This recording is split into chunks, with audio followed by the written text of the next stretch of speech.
The pundits told us it would never happen. Republicans and Democrats will never agree on a way to replace No Child Left Behind, they said. But a new Senate that's back to work is proving them wrong.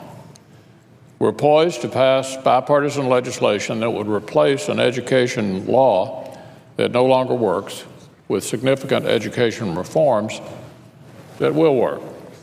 It's a bipartisan bill that would take decision-making power away from distant federal bureaucrats and empower parents, teachers, states, and school boards instead. It's a bipartisan bill that would end the practice of states being coerced into adopting measures like Common Core.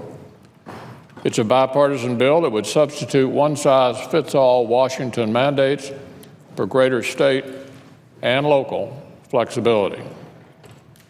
And because the needs of a student in Kentucky aren't likely to be the same as the needs of a student in Montana or California, this is a bill that would clear the way for educational standards and programs to be designed with the needs of local students in mind.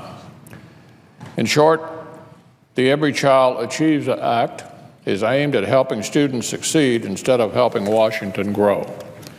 I urge colleagues to join me in passing it soon.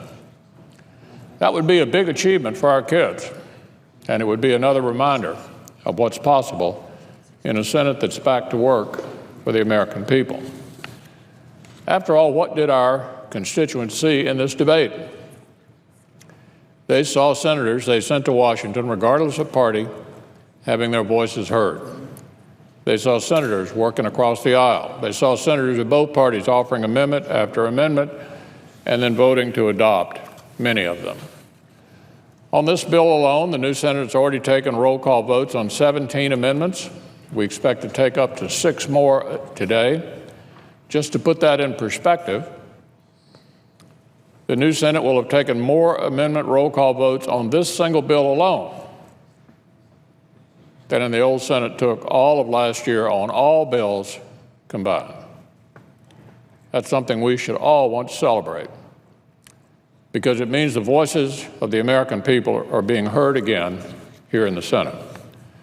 So I want to thank senior senators from Tennessee and Washington for all of their hard work on this bill. Their continued dedication helped lead us to the point we are today.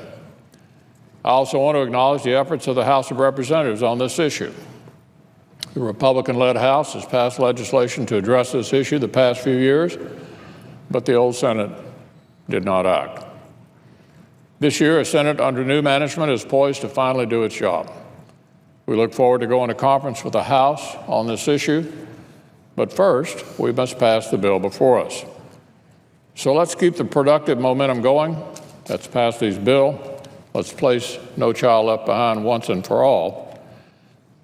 After all, we've already seen how states like Kentucky have been able to achieve more success by obtaining just a limited amount of flexibility from the current law via conditional waivers.